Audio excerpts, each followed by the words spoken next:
లెండేస్ ప్రారంభం ఐక్యతా కరుణపై నాయకుల శుభాకాంక్షలు.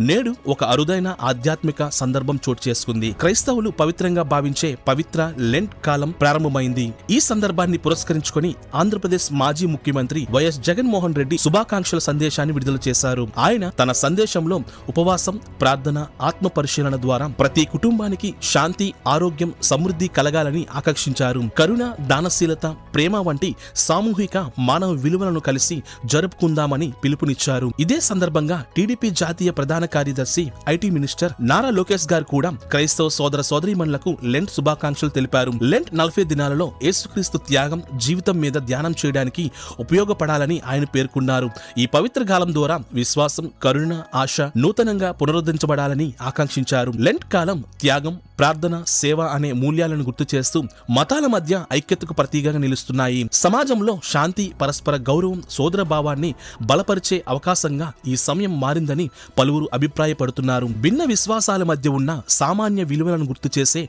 ఈ పవిత్ర సమయం సమాజానికి ఐక్యత మరియు శాంతి సందేశాన్ని అందిస్తుంది.